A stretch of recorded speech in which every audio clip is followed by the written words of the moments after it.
If you're trying to lose belly.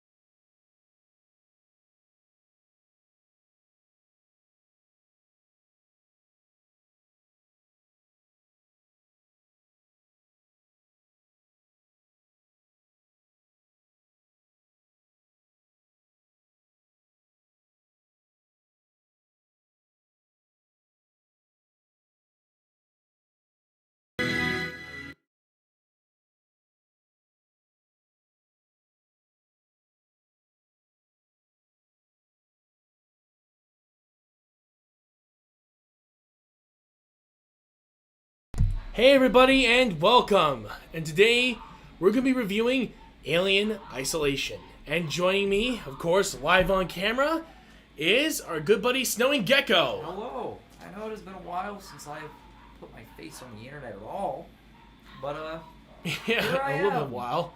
Yeah, he's been really busy with school and not to mention getting a few things done himself. He really wants to... I heard you're going to be trying to get Call of Duty Vanguard. Yes, I am. I don't quite have a job yet, so it's been hard to get the money for it. Mm-hmm. And also I've had stuff come up like random things that I'll need to spend money on, so it's been hard to save money. Very but true. I've been working on it, and I'm almost there. Nice. Hopefully we'll help you out with that. Again, we're going to be doing Alien Isolation. I haven't played this game in so damn long. But I did, one of my friends did help me play through, or show me his playthrough of the game. And it scared me a few times. I willing to admit that. I also remember when we played Alien Isolation. Oh god, don't remind me of that one. That didn't go too well. Yeah, we were trying so hard to do the game, but it just did not work out in our favor, guys. We did find quite a bit of the secrets, though. Yeah, we did. That's the thing. We found a lot of secrets. We just kept dying so many damn times. Yeah. It was like, why? What's with the damn torture? But, yeah, hard to believe, though. We're going to be reviewing this one. Hopefully we'll be doing more reviews in the future and having him on the show again. Yeah. Especially since November's going to be rolling around and Games are going to be flooding out. Oh, yeah. By the time November rolls around, we're going to have a lot of games to review. Because for me, personally, I have a few that I really wanted to review on the channel for a while, like Advance Wars 1 and 2, which was originally on the Game Boy Advance. I'm actually really excited. I grew up with those games with my friends. We play against each other, and we tried to destroy each other in our armies. I think we have so many people dead on our body counts right now. Yeah, let's just say that for us young kids, we weren't good strategists, and we lost a lot of people along the way. Rest in peace, 5th Army. Because we lost over 1 million soldiers to you guys in total. I do know. It would be kind of cool to review Cold War before... We already did. Oh, yeah, we did. I forgot about that. It's yeah, been so long. you, me, and Contra reviewed it. Yeah, I forgot. It's been so long. Actually, did you want to join us for the Tom Clancy's Division 2 review? Division 1 and 2? Because when is it going to be? We're going to hopefully do on the first Saturday of November.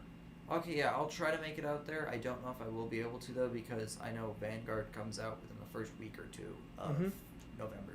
Alright. So I'm going to need to prepare for that one. Oh, no worries, man. Trust me, I'm hoping to get ready, too, especially for Halo Infinite, which I've been a part of the beta at this point. You guys already saw some footage. I'm actually really excited for Halo Infinite, especially Big Team Battle is just absolutely insane. Like, what the fuck? I have played the training mode, but I haven't personally gotten online and played the multiplayer. Yeah, the servers have been absolutely insane. I got lucky with a few matches. Yeah, he got lucky with a few matches, and I haven't been so lucky. The servers have been filled every time I've tried to get on. So I haven't been able to play multiplayer, but I have been able to play training mode, and from what I've played, that's really fun. And the bots are actually pretty tough. They give you a challenge when you're out there, because I did training mode before I started the actual multiplayer. I was positive throughout every match. I never had that happen before. Damn.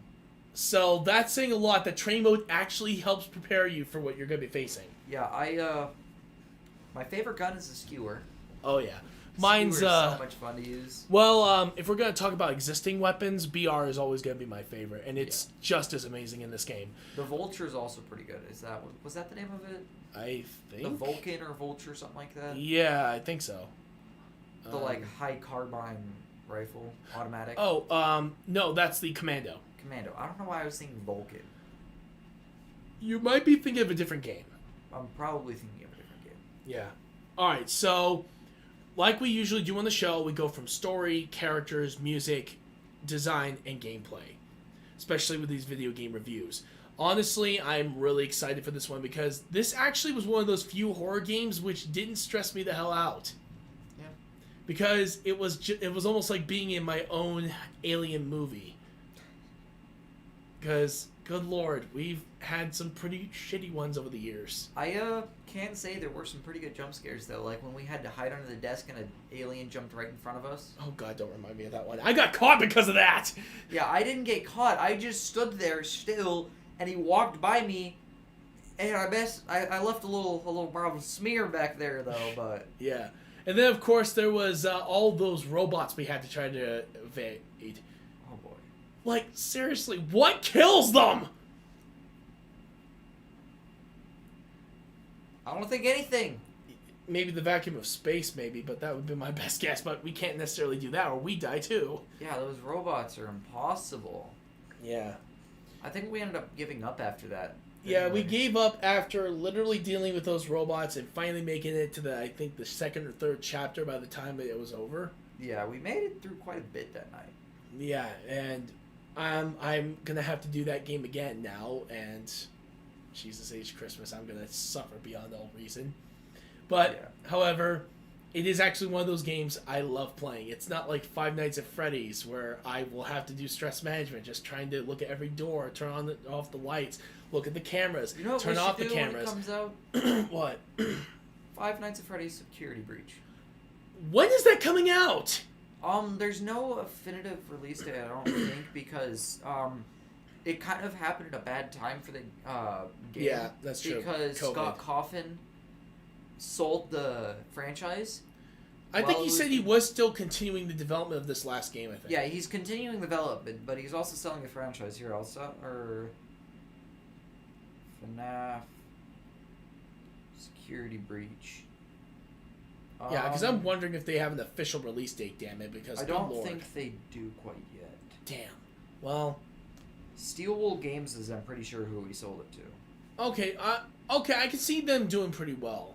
And it's less of the thing that you said was stressing you out, the looking at doors and all that. Mm-hmm. It's you are trying to escape the building. Now that I'm fine with. And you're a kid, and... Inside a giant Freddy robot, yeah. We don't know for sure if that's actually going to be what's happening, or if that's, like, just to help you hide from a killer bunny that's under your control from... Yeah, Vanny. Vanny, who's under control of Afton. William Afton, yeah. Yeah, William Afton. It's a very complicated storyline. Complicated, but also very dark. Very dark. Especially when you read the books. They're messed up. Like the books actually help figure out some of the stuff from the games. True. Like, you know those mini arenas from Sister Location? How they... Yeah. Well, there's a story about them where they actually they actually stuff themselves inside someone's mouth. Inside of a dude to get out of the restaurant. Yeah, oh my god. I know, I've seen all of the theories about it. I've actually read a couple of the books that my friend let me borrow. I'm like, good fucking hell. Alright. We're getting sidetracked here. Let's go straight into Alien Isolation. But first of all, what was your first experience with this game? Alone in a dark room at 1 o'clock in the morning. Oh god, that's never good. You can just about guess what it was like. Yeah, because my first experience was when you were helping me out. With the lights on at, what, like 9 o'clock? Yeah. It's alone, dark, 1 o'clock in the morning. I did that with Five Nights at Freddy's. Not a good idea. Not to mention my cat scared the shit out of me when I was just trying to go through the game. You guys actually know that because one of my fans was literally laughing his butt off because he saw me literally jump and my cat jumped right behind me. Oh my god. Yeah, and that's of course with the old chair. But yeah, for what it's worth though, it's gonna be very interesting. So let's take a look at the story first of this game, and honestly, I'm actually kind of glad this one actually sticks with the continuity. Yeah, it doesn't try to like stuff itself into like the movie shoes or like an alternate universe. Daughter of the person from Alien. Yeah, Ellen Ripley. Yeah, just a few years down the line, trying to figure out what happened to her mom. Yeah, it's not to mention simple but really good story. Yeah. And not to mention you're going through her shoes, and you also see just how much she got her badassness from her mother. Yeah. I mean, she just beat the crap out of a bunch of people with a wrench. And not to mention she's fending off a freaking alien. Much better than her mother ever did. Well, in the first movie anyway. So mean. I'm sorry, but but however, here's the thing. She was the first one to experience the damn aliens after they attacked. Yeah. And not to mention, they didn't really have much information on how to deal with them until the second movie, Aliens. Yeah. So, actually, no, I take that back. I think they dealt with it as best they could, honestly. Yeah. They didn't have much information on it. They didn't know what to do. Yeah, even in that station that her daughter was on, that is the worst case scenario for anyone to deal with. I think, a little off topic, but I think Back for Blood comes out in a few days. Really? Yeah. Alright, so that means we're going to have to do it on the stream. Yeah, I'm actually really excited. Like October 4th. Nice. So 2 days. And then, of course, the new Smash Brothers character is coming out. October 5th. Well, the presentation's coming out on the 5th. Yeah, I'll try to make it to the stream with y'all, but I don't know if I'll be able to because of school. True. Because it is I'll Tuesday. find out what time it's going to be on, because I think it's going to be sometime later in the day, I think. I hope so. Yeah. Also, I'm going to mention this right now. My prediction, either it's going to be Sora from Kingdom Hearts, Master Chief from Halo, or, and this is worst case scenario, if we get a Mortal Kombat character, I would love to see Johnny Cage. They add a Mortal Kombat character, you know it's not going to be Johnny Cage. That or Liu Kang, honestly. Liu Kang. Mortal Kombat's already been in a crossover. Yeah, and same with Sub-Zero. I feel like it'd be Mortal Kombat. If it was that, it'd be Liu Kang, Scorpion, or Sub-Zero. True. Because I don't think they would want to fit anything other than icons. That is true. Liu Kang is an icon, though. Yeah. Same with Johnny Cage now. Yeah, Johnny Cage now, but not so much before. Yeah, before... Actually, no, he was pretty iconic back then with the nut punch. Yeah. But yeah, those are my predictions for this. I don't know about Crash. I originally said him. I'm not so sure. And the rest of the predictions I had, well, they're already here. Sephiroth, freaking Banjo-Kazooie. Yeah, and Simon. Yeah. King K. Rool. A lot of my predictions actually came true when I was talking to my friends years ago. And I'm also kind of hyped for Venom 2. Oh yeah, Venom 2. Let There Be Carnage. I think it came out yesterday. It did? Yeah, I think so. I'm gonna have to check that movie out. Yeah, because one of my friends just went and saw it yesterday. Nice. Venom, Let There Be Carnage. Came out yesterday. Nice. All right, so I'll have to check it out in the movie theater if I can. I'm gonna try and see it with my dad or my friends because I've wanted to see that movie for a while now. Nice. All right. But yeah, I don't know why we segued again. Jesus. My brain's not working. No, we're sidetracking today. Yeah. But honestly, for story-wise, it's actually pretty interesting to see from a different perspective, someone else's perspective on the whole alien situation. But it's also kind of funny that it's also based on another Ripley. Yeah. So it's pretty interesting to see that the Ripley family seems to be cursed with aliens. Yeah. I mean, like, come on. It not so much cursed because she did go into that business trying to find out what happened to her mom. So she kind of brought that on herself then. Yeah, she brought it on herself because she was going into the areas where they would be risky to try to find out what happened. Because how do you find out what happened to your mom who was attacked by aliens? Go to the aliens. Pretty much, yeah. But, however, the rest of the story is pretty self-explanatory. You just try to get the hell out of there. Yeah. I mean, that's true. You just gotta run your goddamn little legs away. Yeah, pretty much. There's no way you're going to be able to survive overall if you're running all over the place. It's all about stealth and all that, which we'll talk about later. But yeah, what do you think of the story overall on the score of 1 to 10? I'd give it a solid 8. 8? All right. It's a really good story. It's a good sequel, but I also like the fact that it wasn't a movie, but it was a video game where you interacted with it. You didn't just have to deal with, this is getting more into gameplay, but you didn't just have to deal with the alien, you also had to deal with the animatronics. Yeah, the androids basically. Sorry, yeah, androids. And, actually, I forgot to ask humans. this. What do you think your total score is going to be with Alien Isolation? Out of, what is it, 40? 50. 50? I think it's going to be at least 35. 35 for you? At least. I think mine's going to be a 40, but again, I could be completely wrong. Yeah. Yeah, I was completely wrong on one of my other reviews. I'm willing to say that. I think that's a lowball shot, but for me... Yeah, trust me. I actually, hold on, I'm looking through the list here. Yeah, where is it? I'm trying to look for the, oh yeah, it was my review of, It, Part 1 and 2. Those were really good movies. I hated them. I gave it a score of 30, and my score was lower, 28. Yeah, I just did not like them. I liked It Part 1 more. I like the original miniseries better. But that's an example of me actually lowballing and getting lower. I think that I'm going to get a 20 on this. You got 10. It was, yeah, I'm afraid that one of these days that might actually happen. Yeah. Now we're going to go on to characters. And again, there's not many characters that really stick around too long because, well, they die. But Ripley's daughter is actually really good. Yeah. She's written very well. She's very, she's not completely calm, cool, and collected. She does panic when these aliens start showing up. She starts panicking when the aliens show up, starts panicking when, like, the thing hit her line, making everything go crazy. Oh, yeah, and of course losing her comrades, both of them dying to the vacuum of space. Yeah. Horrifying way to die, by the way. But yeah, it's honestly amazing just how dark it can get. Yeah. I mean, at the same time, you're also talking about man-eating aliens that are unkillable.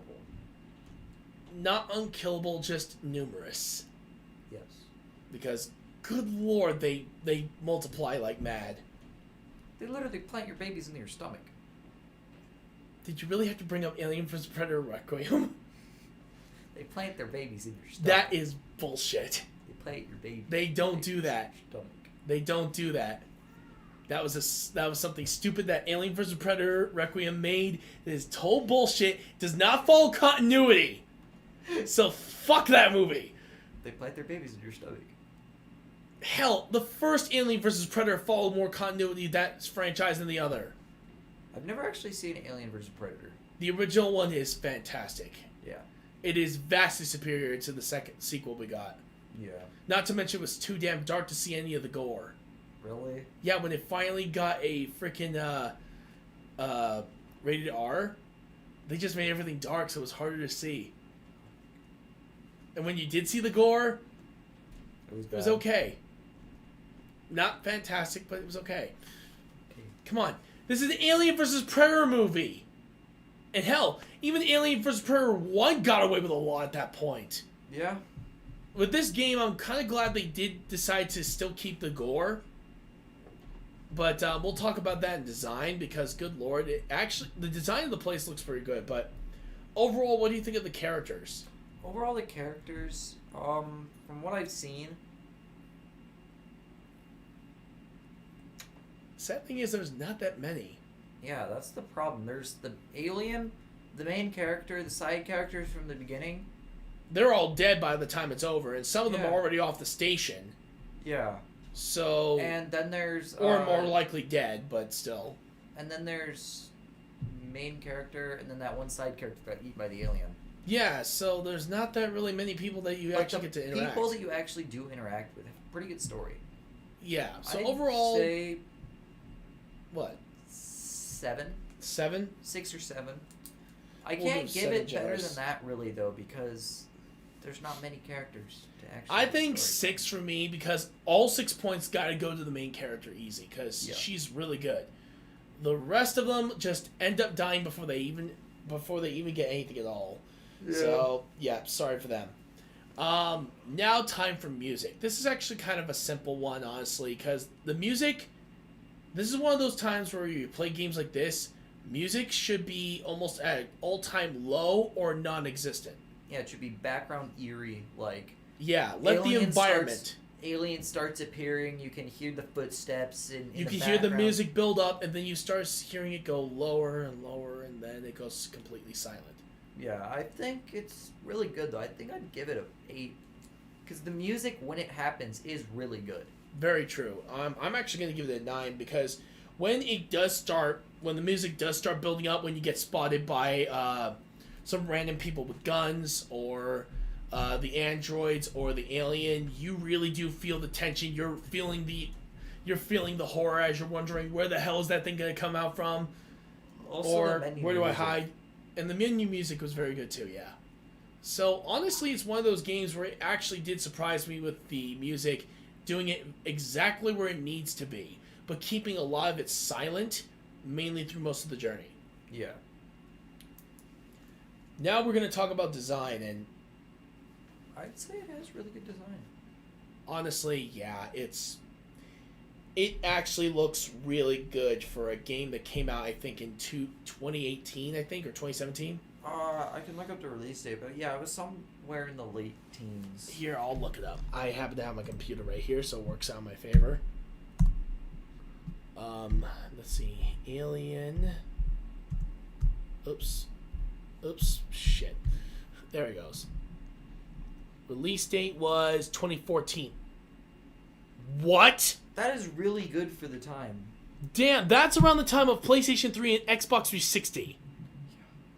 That was, what, a year before the one? That was around the time that PlayStation 4 and Xbox One were just getting started. Okay, yeah, I got to admit, that's impressive. I got to give it higher now because that might actually surprised me. My mom got a PS3 for $17. Wow, lucky her.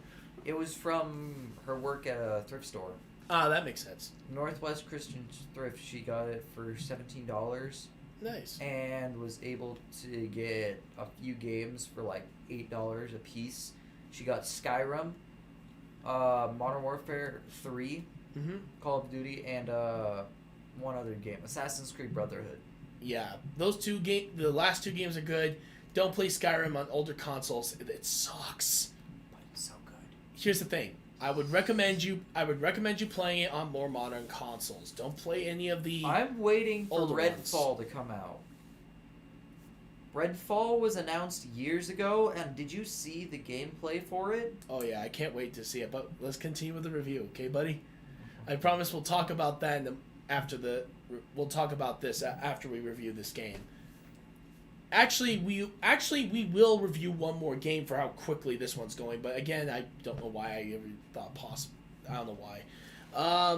But yeah, the design. What would you score it? I'd give it.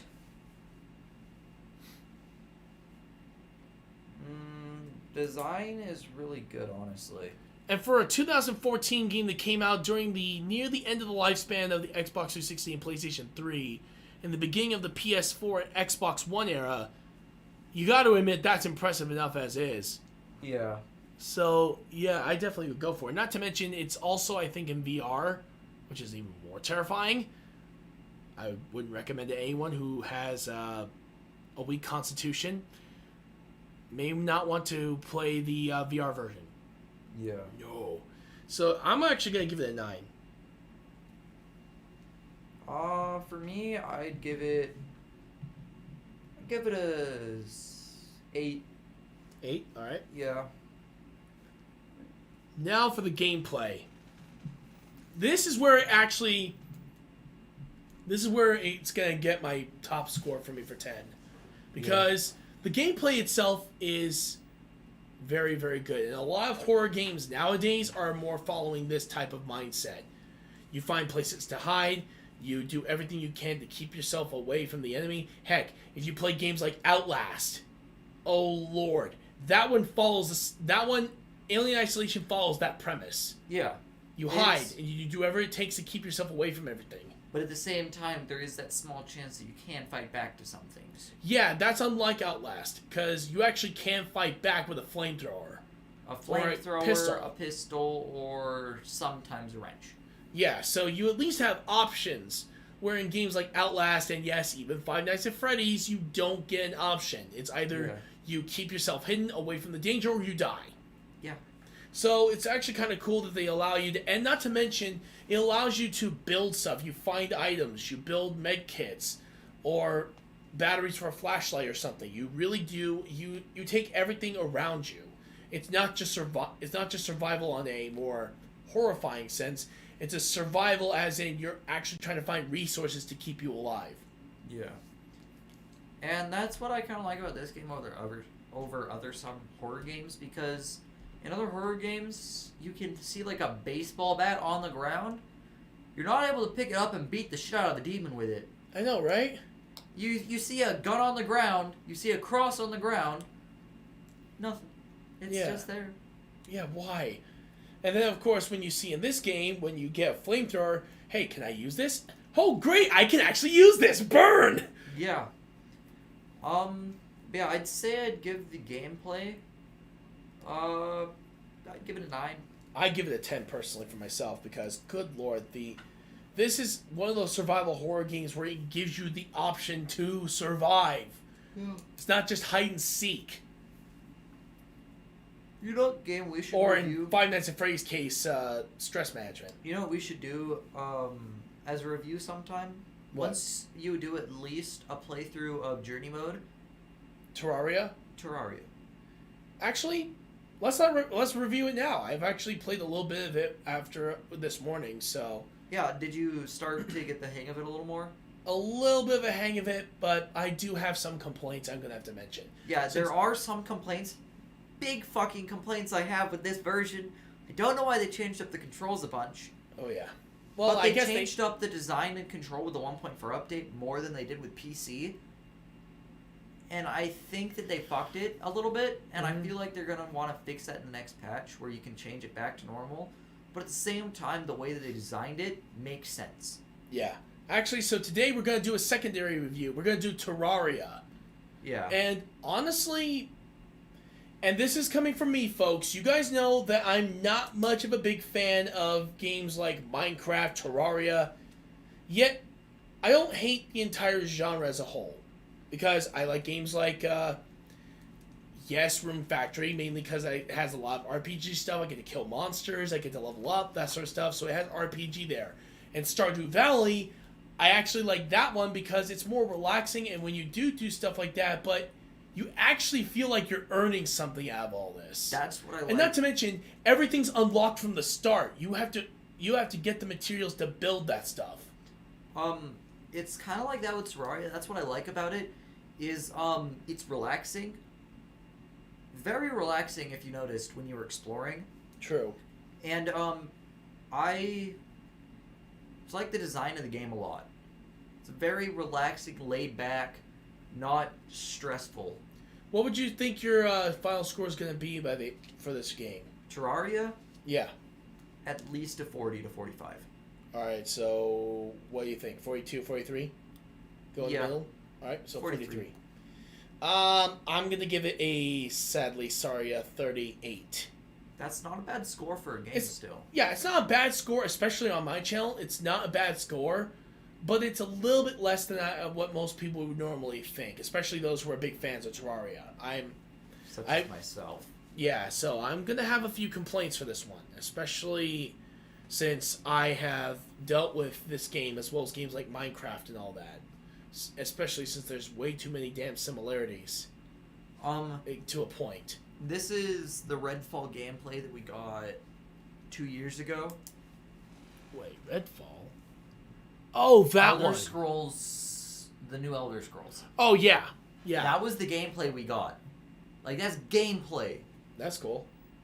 What they did is, I heard they took a satellite and, like, a simulation, they took pictures of everything and generated it in-game. That makes sense, honestly. That's what they kind of did with Final Fantasy VII Remake, because because I'm actually going to mention this before we start the review, that I played Final Fantasy VII Remake. I finally finished the 16 chapters of the first part of the game, which, if you guys know the original game, which I actually own, there's 5 discs. Yeah. And that's for the original PlayStation. I'm scared of how huge they're going to make this game with the other parts. But for what it's worth, though, for games like that, yeah, the scene transitions are so damn seamless, it's unreal. So it will be interesting to see that. All right. What? But yeah, I was thinking, Terraria, just as kind of like a gist, it definitely has a lot of Minecraft elements to it, of the build, explore, and kill the mobs. Mm-hmm. And you start out with kind of nothing, and you have to build your way up. But I like it more because in Minecraft, once you get to a certain point, it's like strip mine a bunch, cave dive, and kill the Ender Dragon and wither. And then there's not much else to do other than make farms for pointless things. Well, luckily enough, they do have a great modding community, and actually, one of my friends actually brought me into his PC version when I was visiting Ghost Quarters, which I promise we will get back to there soon. But he let me try out the Minecraft, and then he put me through the.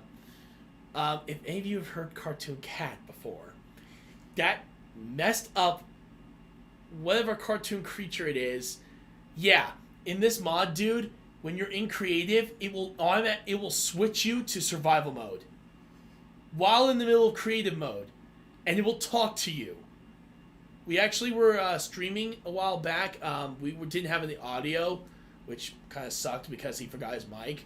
But basically, it was chatting with us saying, "Hey, how you doing there?" And it was saying his username. We were like, "Oh shit." And then we found out that it's like, "Hey, are you streaming? Are you recording right now? Because I want to say hi to all your fans." I was like, "Oh shit." Yeah, I would be terrified to do that for you guys because actually I would also have fun because I would also put you through it and anybody else who wants to join me through it just to see what happens. Yeah, but I thoroughly enjoy myself with Terraria. Not only does it have more to offer in vanilla, the mods that it has too are insanely good. That makes sense. And I've seen because there's like different, you can do like categories of weapons that you want to do. You don't have to do one category only. Like once you get later onto the game, there's ranged weapons, there's mage weapons, there's summoner weapons, and there's melee weapons. And there's armor for each type too to buff each type. Yeah, I think that Minecraft is starting to go down that more that route, but you can definitely tell a lot of it was definitely taken from Minecraft. I'm surprised that the creators of Terraria didn't get sued. Oh, they didn't get sued because Minecraft recognized it as not a copy, but a more like a 2D version of it. It's not a copy. It's not a 2D version, but they took inspiration from Minecraft. And actually, one of the rare things that pop up, you know, when you go in the Minecraft menu. There'll be like that flashing thing, and it says also try Terraria. Oh. And then in PC. So I wonder if some of the people from some of the people who made Minecraft went to Terraria. Yeah, and also when you're in the tabbed out version of PC or Terraria, it says also try Minecraft up on the top. I'm guessing those guys might be from the same company then. No, they're not actually from the same company at all. Or it could be like a sister group or something. No, they just respect each other as equals. Well, that's good. They don't think either of their games are better than each other. That's good. Alright, so let's start off with story, and, well, that's kind of obvious. The story is pretty much non-existent. It isn't, but at the same time, there actually is some story if you dig for it.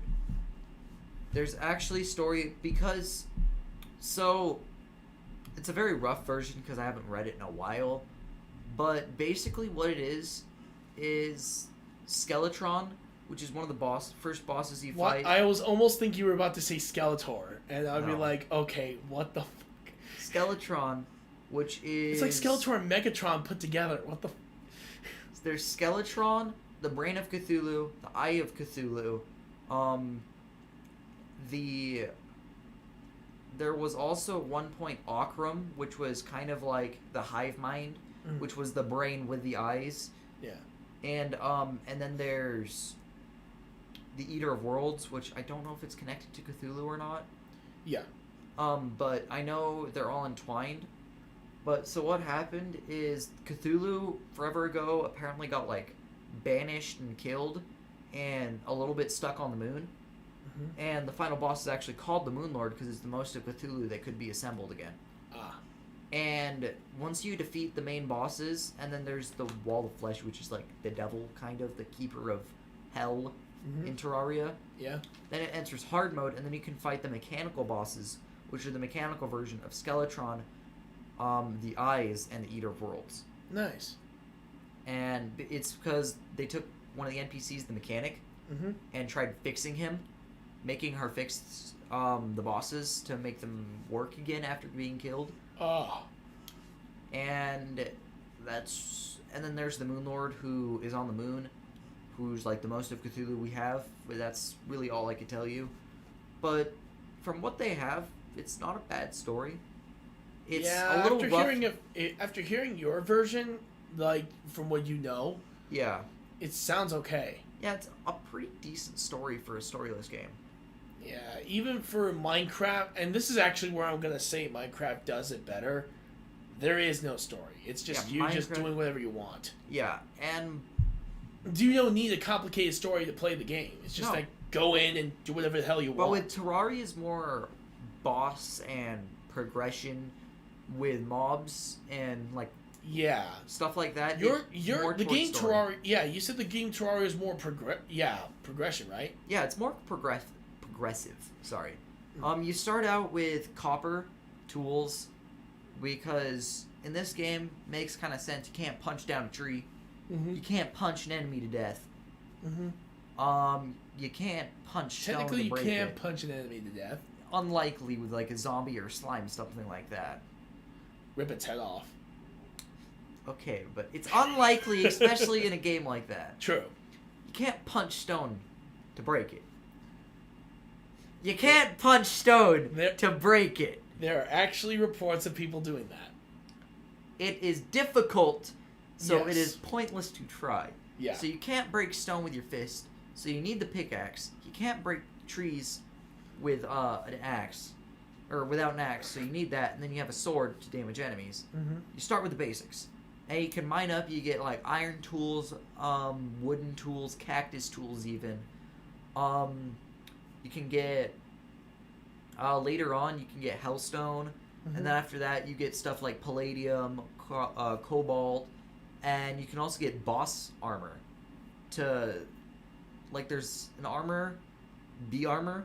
Once you beat the queen bee, you get like bee hive or bee wax, something like that, where you can craft a summon and a. I can actually show you after the stream because I have it on my character. Nice. But I have bee. You can get bee armor, which helps with summons, and you can get just weapons from her too. It's very. You're gonna fall in love with it the more you play with it. True. I have hundreds of hours in that game. I only played a little bit of it so far. I have 8 hours or 8 days on the Xbox, like 8.5 days on the Xbox One version alone. Wow. Then there's the 360 version, which I don't know. Then there's also the PC version, which I have over 33 hours in. Wow. I have a lot of hours in that game. Yeah. So, what would you give the score for story? Story? As much as I hate to do this, I'm going to have to go with like a 6. 6? I'm going to give it a 4 because it's just absolute confusing as hell. But it's also because I haven't read into it in like 2 years. True, but at the same time, in games like those, I think it's completely unnecessary. Yeah, it's not necessary. So the fact that they tried a little bit, but didn't try too hard, was kind of nice. True, but I wish they could have done... If they were going to try, at least try. It's a background thing that's not necessary. Yeah, so why not follow Minecraft's example and not put a story at all? Heck, that's true. The whole Ender Dragon thing is actually more of an option. Yeah. So it's not necessarily what you need to do. It's just do whatever. And if you want to face the Ender Dragon, that's totally your call. Yeah. If you want to throw away your life, go for it. With Terraria, it's more you kind of have to do bosses. Exactly, which I think is more forcing you into that particular situation more than anything else. Yeah, but at the same time, it makes sense, because why add the 20-plus bosses if you're not going to do them? True. Because they added all these bosses where not all of them are necessary. Like, you can skip in pre-hard mode. The only thing you really have to do is Skeletron and the Eater of Worlds. Yeah. Because the Eater of Worlds help you get meteorite armor, Mm-hmm. and Skeletron unlocks the dungeon, and then there's the Wall of Flesh, True. which is a thing that turns into hard mode, which hard mode's different from Minecraft. Hard mode, what it is once you defeat the Wall of Flesh, there's new bosses, new enemies, new ores, new stuff to do. True. It's kind of like the halfway mark is what I think of it. Yeah. For me, I would think that, again, another benefit of Minecraft, everything's given to you at once, so you have access to everything. All you have to do is go find it. Yeah. And not to mention with Minecraft now, especially with its modding community on PC, oh holy hell. They are making bosses that you can fight, such as Godzilla. Yes, you actually can face Godzilla in a fight with nothing but a diamond sword and diamond armor. Or you can face down Siren Head, or the aforementioned Cartoon Cat. You can even face down like a dragon boss called the King. You can face down a dragon boss called the Queen. So there's the Mega Crafting mod where you can it's like a 24 by 24 crafting area. Yeah. Where you have to memorize the crafting recipe. Yeah, exactly. So honestly, for what it's worth, I wish that Terraria would have done that. There's also that too. There is? Yes, in PC there's a massive modding community. It's called TModLoader. Terraria, the main things in Terraria, the developers have actually helped out TModLoader and the developers of it. And there's whole new bosses that break what you would think is even crazy about normal vanilla Terraria. Alright, so that's going to be interesting. Because it adds on, like, 40 plus bosses, hundreds and thousands of items. Oh yeah, of course.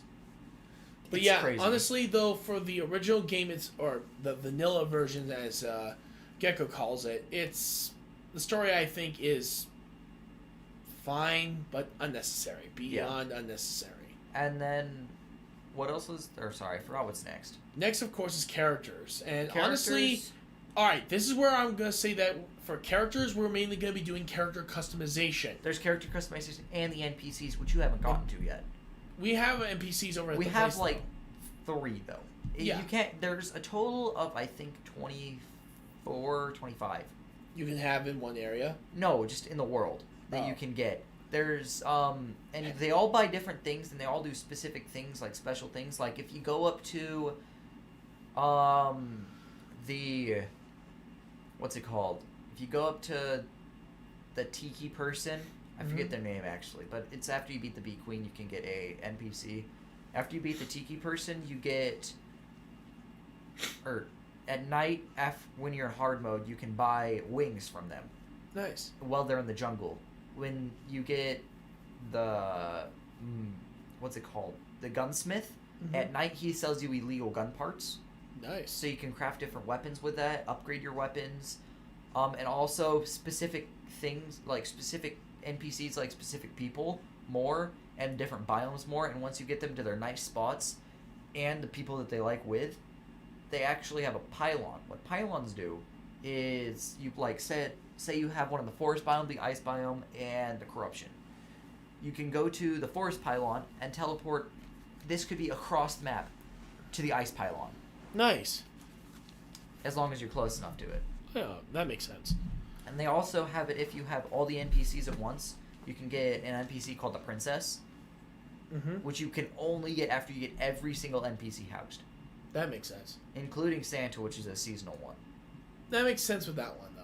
Yeah. But yeah, for what it's worth, though, I actually think that for once, having the NPCs be able to do something, and yeah, I know Minecraft does it too, but it's it's more of a dumbed down version of Terraria, and that is actually where I'm going to give some credit to this because the trading system has always been a lot better in Terraria, because you can buy something like...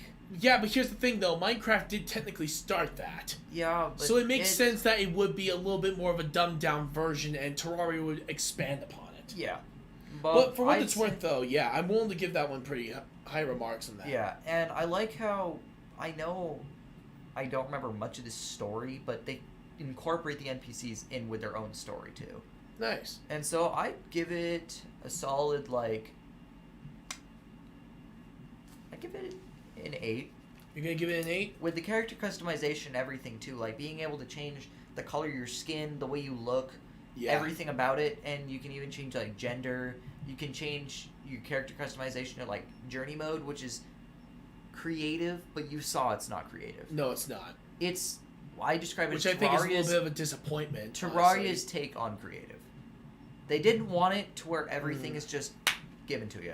True. I think that's also kind of a downside to it because Yeah. we'll talk about that in a little bit, but that is a bit of a downside, in my personal opinion.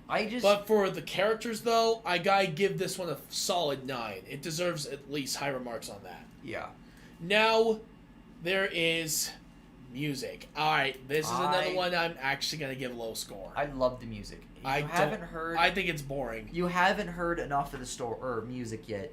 I'm gonna start Terraria's soundtrack. Yeah, I don't know why, folks. I just never liked the music so far from what I've played. Here, I'll look up the music on my PC and we'll play it for you.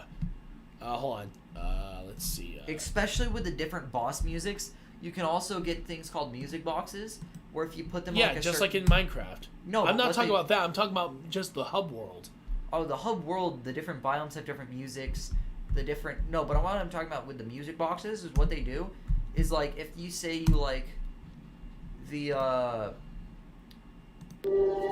Frost Queen's music, you can place the music box down, and then you can yeah, click this it. is one of the only ones I like. I like that one. Day.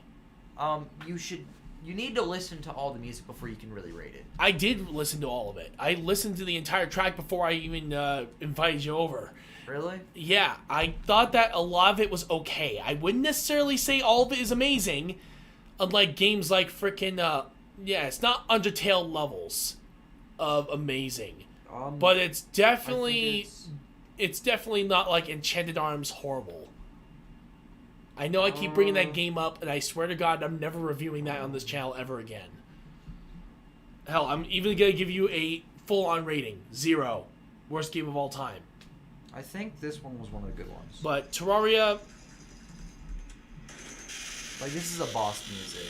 yeah, but I'm talking about main music. Yeah. The boss music is actually pretty decent. Like I said, for boss music, it's actually really good. Yeah, but if we're talking about music, we're talking about all the music from the game and the soundtracks. Yeah, but I'm telling you though that my overall score is gonna be a little bit lower because of the pure fact that most of the track, aside from the boss music and that one track I let you listen to, This is also just background music in one of sucks. the biomes.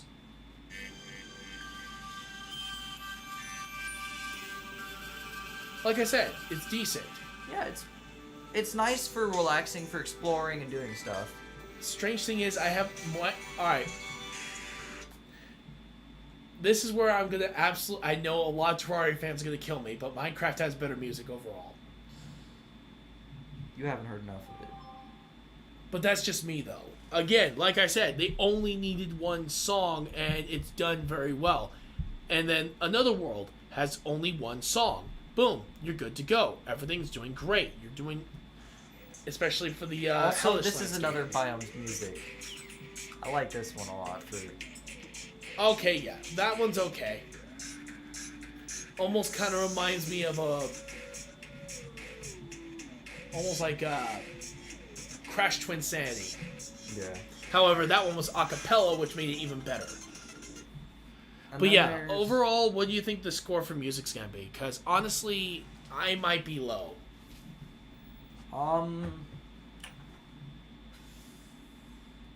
I'm gonna go with an 8. You're gonna go with an 8? Just because I know all the soundtrack, or like all the musics and where they come from, and like what, like this is the desert. I think this one was okay. Yeah, this desert's pretty good. For me, 5.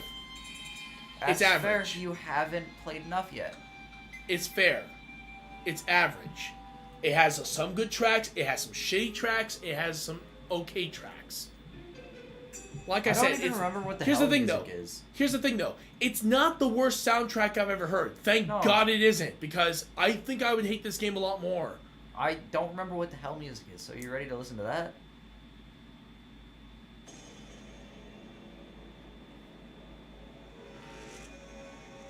It just sounds like standard fare that you hear in any horror game. Which is sad, really, because most horror games you would think would learn.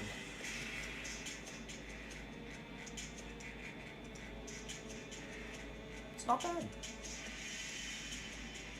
Oh, now I remember this one. Yeah. Yeah, that's pretty good. And like I said, there are some good ones. Just Yeah, I do like this one a lot. yeah, strange enough, that's actually the one I like the most. Yeah. That's actually really sad. Dungeon well, music. you know where I'm going straight to. Terraria Hell! There's also the dungeon music. Dungeon music? You gotta wait for it to kick in a little more. Like, get into the actual... It's kind of... It almost has more of a... almost like a flood feel. I can see that. It has, like, a little bit of an eerie, yeah. feel to it. Alright, so we're gonna now go into design. Yeah. So... The design of this game is so fucking good. It's some good soup. You wouldn't get that joke, never mind. I need to show you it. No. Okay, if you guys want me to be honest, the game looks standard issue as all hell. It almost has a... darn, what's that game where they do time travel? Basically, you can reverse time to the moment where you messed up and then reset again. I don't remember what that game was. And not to mention you're playing as the villain. I forgot what it was called. I know what you're talking about, but this is the joke that I was referencing. Oh, God bless it. No. Good soup. Jesus. That's Keanu Reeves is going to be a part of that one. That's not Keanu Reeves. That's Who's the that person that played next gen Star Wars. I forgot. Kylo Ren. Oh, Kylo him. Ren's Okay, actor. never mind. I'm sorry. He from a distance it looked like him though. Yeah, but yeah, I think that's it's where the because joke my came eyes are from. horrible. That's where the joke came from. Of good soup. Yeah, that makes sense.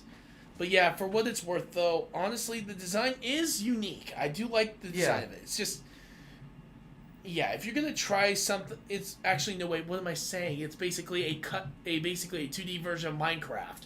It's a 2D version I'm sorry. of Minecraft, but at the same time, I like the design because they took their own take on everything. There's dyes that you can dye your armor with, which you haven't even touched yet. Which dyes look really I'm not cool. entirely. No, I'm just saying the world itself is basically just a 2D version of Minecraft. Yeah. There is no originality whatsoever. There is, because of places like the Corruption, the Crimson. There's the dungeons that you can go in. There's Hell. There's the desert, and then there's the underground desert, which are two totally different places. I've seen some of this other stuff. Like I Yeah. said, for Hell, the main hub world itself, those areas are more like a cut down, basically a copy and paste 2D version of Minecraft. The rest of it was not. What we're gonna have you do is what I think we should do at least is we should go back to this once we beat Terraria once or twice. Okay, fine. I'm willing to do that. Because then you're gonna have a better understanding. I guess you could say this will be a initial review for a brand new player. Yeah. And him and his experienced one. So a veteran from basically 2012. Basically a rookie to a veteran. And I may choose to re-review this later down the line. Like I said a few times with some video games, I'm willing to go back and re-review them again if actually, one game I've heard many people, and I know I'm segueing, but this I had to bring up. One game that you guys, the fans, as well as everybody, has been asking me to re-review again is Wind Waker. I have no idea what that game is. Legend of Zelda. Oh. Legend of Zelda Wind Waker. And I've mentioned this before, it is an okay game. I didn't necessarily think it was good. I didn't necessarily think it's bad. But now, after years of not playing it and then playing it again recently, I have to rescind that comment. Because I was completely wrong. Yeah. I was a fool. I'm a stupid little kid back in those days. Like, what the hell? Yeah. Hell, even back then, I was not necessarily a big fan of RPGs until Kingdom Hearts. So. Yeah, but I'd say the design is really good at the game. Mm-hmm. What would you score it? I'd give the design. Give it an 8. 8. Like I said, it would have been a lower score if for the fact that only Hell and the hub world was there, which thank God it's not. Because of that, I may give it a 7. Oh, in the jungle biome. The jungle biome is such a big thing for the game. Yeah, it's so nice. It's a little more challenging off the start, but once you get later in the game, it becomes challenging, but also better to understand. Yeah, but like I said though, for design, if it wasn't for the fact that there were also other dungeons and everything, I would have made it a lower score. But thank God there's a lot more to this game than meets the eye. Yeah. So that's the reason why I did increase the score, because... What'd you end up saying yours was? 7. 7? That's not bad. Yeah, because like I said, when you add all the other stuff, including those two, then it deserves to be higher. But if none of those stuff was there and it was just those 2 areas, I would have just said this is just a carbon copy of Minecraft, and I would have given maybe a 2 or a 1. Yeah, but thank God it made isn't. their own things. They didn't just... True.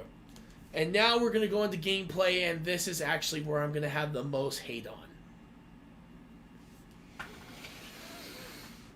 I just saw his face. Okay, look, I'm not entirely saying the game is horrible. Far from it. It plays okay. But there are some frustrating things that have happened to me after I played it this morning from the time I played with you, and I absolutely wanted to rage to the heavens for how much I hated this game. Okay. Let it all out. Because I've had some moments. Let's start with you. Let's let you vent for once. Okay. So you wouldn't know about this.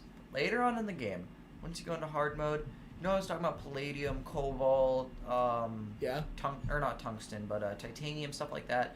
Those are early hard mode ores, which you have to get before you can fight bigger hard mode bosses.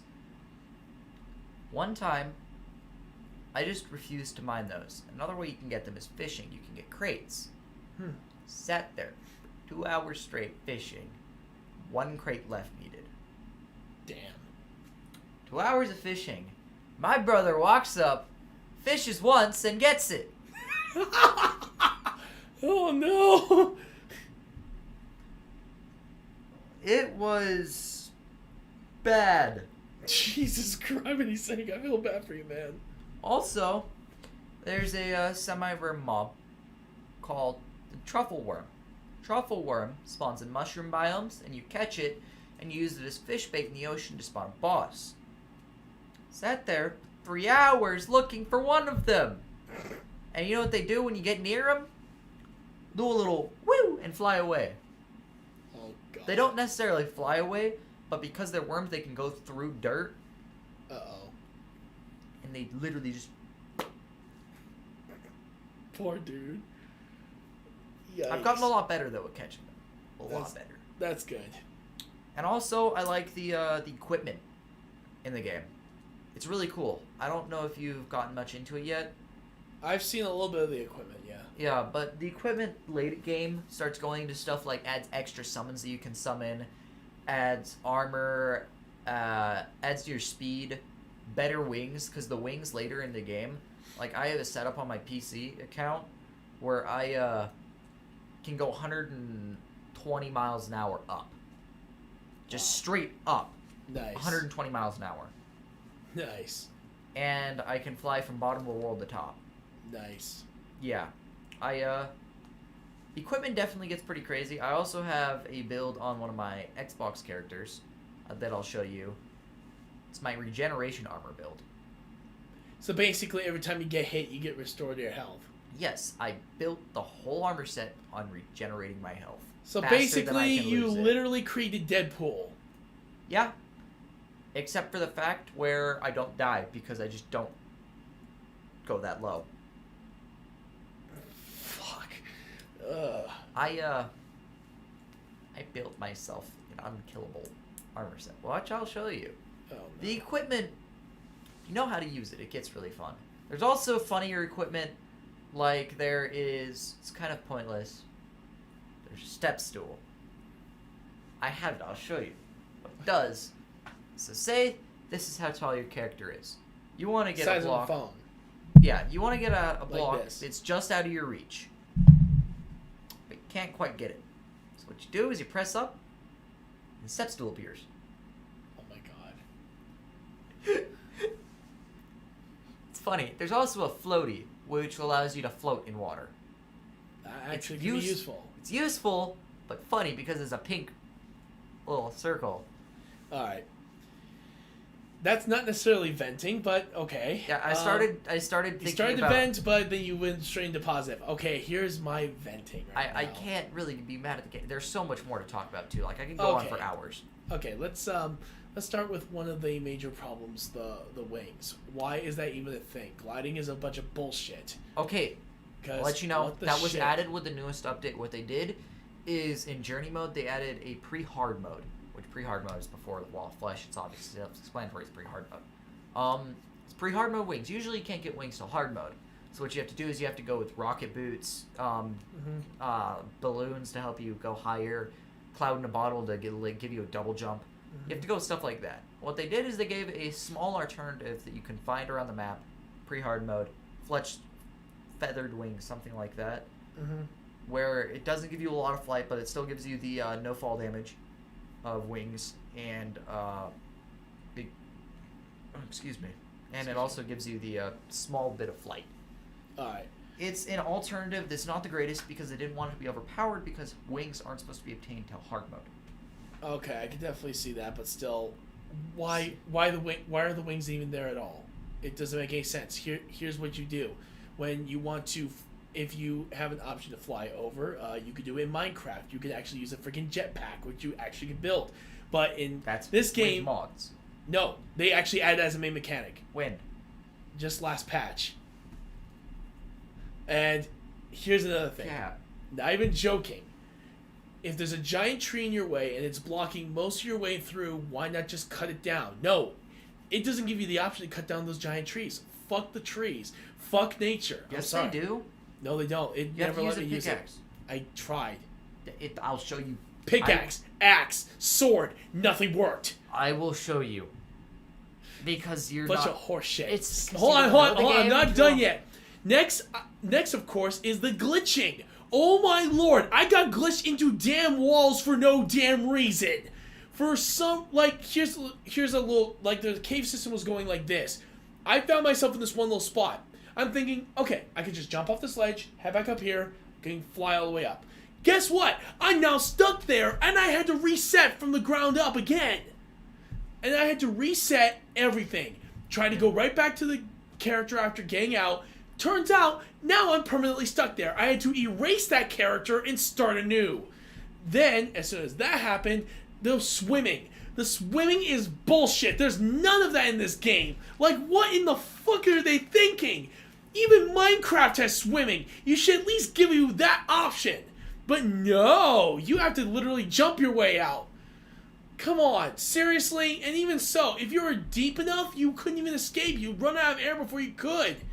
And then, of course, there are the enemies. Our enemies are too damn easy. I even tried, my friend actually let me use his account temporarily because he wanted me to try out the harder levels and all that. The bosses are bullshit. Bosses are complete bullshit. They will use cheap tactics to kill you every damn time. These are bosses I would expect to be in World of Warcraft because you need a lot of people to counter that bullshit. Are you done? No, I'm not done yet, fucker.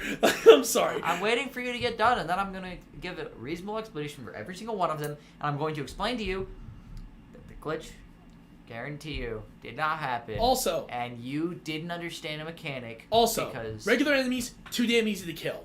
No challenge whatsoever. Let me raise it from Journey mode then, because Journey mode difficulty is half of normal difficulty. No, I'm not even joking. I played on my friend's account. Hardest difficulty, enemies were too damn easy. I was using plain weapons. Let me put it up for you then. Let me just fuck that game. Let me take off I'm not even done yet. Let me take off the easy filter for you, because I put on that easy filter to give you a more enjoyable time, not so you can rate about how easy the game is. I will put you in full force, ass first. What? I don't even know what the hell he said. But I'll take off the easy filter for you if you're Here's the thing, though. Here's the thing, though. For all my complaints, I am actually willing to give it some good comments here. One is that the creativity in the game is a lot better than others. That, in and of itself, is definitely the replay factor for this. For creativity alone, this game has more than vanilla Minecraft does. Yeah. And by the way, jetpacks weren't actually added. You saw misinformation. Damn it. Yeah. Because one of my friends there are jetpacks in Terraria. I'm not surprised. But for what it's worth, though, that's the thing about this game. The replayability is there. It's huge. You will absolutely want to play through this game more and more. Yeah. However, that's why I have hundreds of however, I am going to state this. Once you beat the final boss and beat all of them, there's nothing left for you to go back to. It's just basically doing the same shit over and over again. At least with Minecraft, it gives you what you want, and that's pretty much it. You basically would get what you get. You're not trying to wait for some big event to happen. Where it's not giving you false hope that there's going to be more to come. But at the same time, there's not just the main bosses to do. There's side events. There's a bunch of things. Like, I forget what the game is called, but there was a collaboration with them where there's an event that you can do where you spawn in. It's like dungeons. I'll look it up. It's called the Old One's Army. Yeah, basically, I'm not. But here's the thing: the events, the quests, all that. So I wish there were quests in here. It would be better. Technically, side there events is, but I wouldn't say it. Yeah. It's what there is there's an angler NPC, which is a fishing NPC where you can get cool stuff, like you can get gold, you can get better bait, you can get armor, which helps with fishing, you can get equipment that helps you build a cell phone, which is like you can see. I'll explain the cell phone later. It's a complicated thing. But basically, compared to Minecraft, this game has more replayability than any other game of that type of caliber. So that's saying a lot, especially for Terraria. So well done for you guys for at least making that work. And yes, for as much as I raged about this game, I gotta give gameplay an 8. Gameplay, I'm giving a 10. Yeah, because here's the thing. There are some complaints I'm going to absolutely just stick with, and it's not going to change my mind no matter how much he says it. Some of it, like the difficulty, maybe it's because his game was bugged or something. I don't know. Because I could literally use the lowest ranked weapons in the game and I could still kick ass. It could be, or at least with his anyway. But yours, or the main game without, I don't know what was going on with his game personally, but I may need to talk to him about it. But yeah, in his situation, it was definitely different. But for what it's worth, though, in all honesty, and yeah, I know this is definitely interesting, but Dungeon Defenders 2. I actually have heard about that game, yes. Yeah, what they did is they did a collab and made a side event that you can do in this where it gives you a bunch of cool stuff, which actually is like half of my armor set for my regeneration. Nice. But yeah, basically, I'm still going to give it an 8. I'm still going to say it's still a fantastic game, a game you should definitely play. But there are a few gripes that hopefully one day they'll fix. Yeah. Because there's even some issues that I haven't even brought up that he knows about. That they really do need to fix. There are issues that I know about that I will complain about. But overall, I enjoy the game way too much to not play it. It is such a good game. Oh. What? This is going to be interesting. Give me a second. Music, I think, what did I give it, like a 7? I think I wanted to give it like an 8 or 9, honestly. Okay. Here are the final scores for both Alien Isolation and Terraria. Alien Isolation, my original score was 40. It became a 42. Yours was 35. It rose to 40. Terraria is what surprised me. for me and him. My original score was 38. It's now 33. Yours was 43. Is now 40. You actually dropped it. By only 3, though.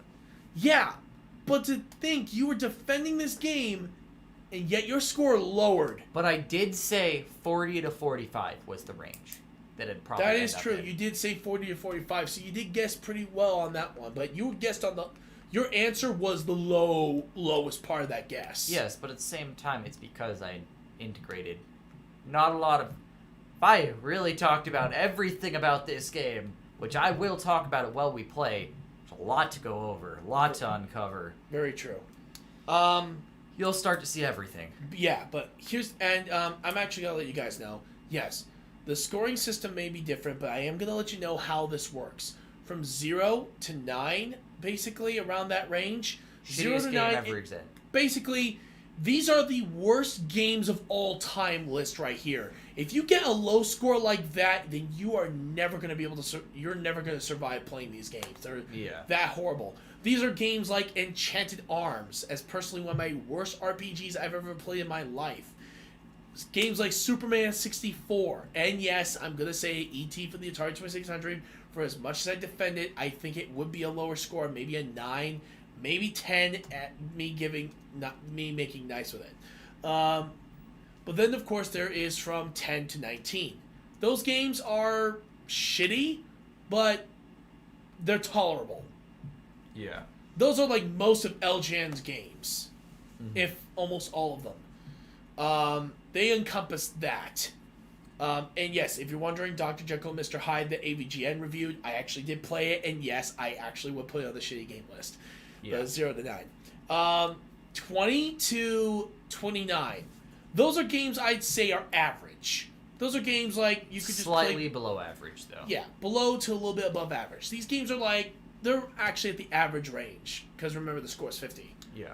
These games are like, well, I could play it once or twice and I'd be done with it. It's forgettable. Yeah. Games you could play once and then you're like, okay, what's the next game? Then we have games from the 30 range. These are good games. 30 to 39. These are good games. These are games that you will play at least a few times. And maybe even more, depending on how much you really get into it. And those 40s. Yeah. 40s? 40 to 49? That is excellent. Games that are basically what I'd like to call games that you will play for at least 40, 50 hours at minimum. Yeah. Because they're that good. And sometimes even 100 hours, if it's that range. Yeah. Then we get into 50. Games where you put not only hundreds of hours, but possibly thousands of hours in playing. These are games like Chrono Trigger, being one of my all-time favorites. Persona 5 Royal is one of those games that also deserves on that list. Halo Reach is one of those that also is gonna get 50 if I ever decide to do the Halo games on my list. Yeah. Trust me, I have a lot of Halo games to cover. A lot. So you will see me do them in a maybe. And there's even going to be a separate Master Chief Collection review. Oh god, the Master Chief Collection review. Good lord, that's going to be insane. Because you have to go over every single game itself. Yeah, the original games and what they look like now. It's insane. But yeah, but yeah, for what it's worth though, one of these days, if we do enough reviews of video games and movies, I will name off all 10 of the games and movies I've ever given a 50 for. Yeah. Because here's the thing. For video games, I haven't given much of any yet. Yeah. I haven't given a 50 yet for video games. Really? I don't think so, anyway. I'll look through my sheets, but apparently I don't think I ever have given it, except for... I have over... Even Smash Bros. Ultimate, I gave a 47. I didn't give it a 50. I have over 211 hours in Terraria. Yeah. Not counting PC. That makes sense. Or 360. Though. Yeah, so that makes sense in that case. And then I don't want to get into Cold War. I just don't want to. I put way too much time in a shitty game. Okay, dude, you did not say it was a shitty game when you reviewed it. It just had a lot of issues. That's an understatement.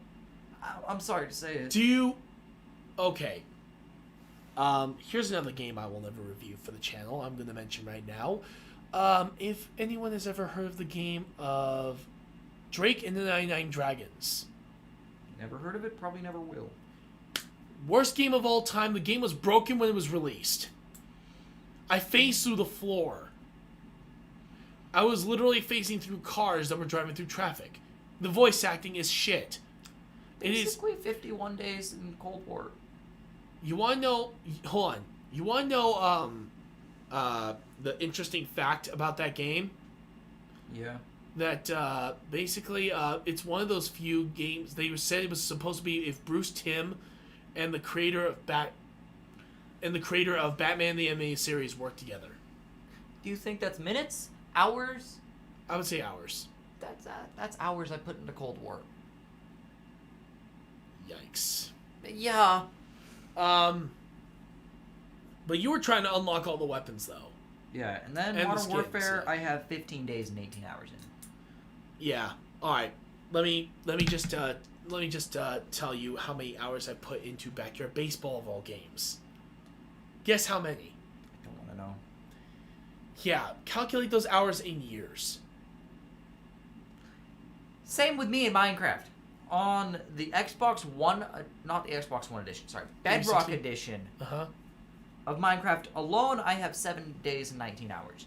Not counting the 4 other versions that I've played and devoted days and weeks of my life into. Okay. I have played Minecraft since 2011. Backyard Baseball since 2000. Yeah. 21 years. Well, honestly curious about Splitgate. Trust me. Splitgate, 11 I don't think hours. I only have like maybe about 30 minutes on that one. I have 11 hours in it. GTA. But yeah, a lot of it was mainly you waiting for a server to finally open up. Not actually with me. I got in servers really fast. Oh, that's good then. The most I had a queue was 10 minutes. Makes sense, yeah. All right. We have at least several questions for you, bud. And I'm not even joking. These people asked for you. Oh boy. So, yeah, you have some fans out there. One of the questions was, unfortunately, when are you going to get back on Twitch? Really? Yeah. They were wondering, when are you going to get back on Twitch, buddy? I don't know. I have been getting out of the house a lot more. I started skating recently, and I've been hanging out with a lot more friends. I haven't actually been devoting a lot of time into gaming recently, but I'm getting more into it again. And I think once I get used to the school-home balance again, I will get back into it, especially since in my junior year of high school. Nice. It's one of the hardest years. Ooh, I would not say that. Junior and But senior year. and here's the thing. The reason why I can't say it is that I've never actually been to a high school. Oh. Junior Homeschool. and senior year of high school are one of the hardest years. I was traveling a lot during high school, so I actually had to do homeschool during that entire time. But yeah, Alright, but yeah, that's in one the of the next major questions. few months, probably, by Vanguard, I will have been back on Twitch 100%. Oh, so that is most likely you're going to be on maybe during December or October, right? I'm Sorry, going December or November. Because that's when October. the game I'm definitely starting this month. Alright.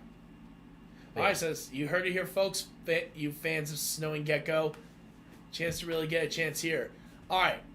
Now, the next question is, what was the scariest game you've ever played in your whole life?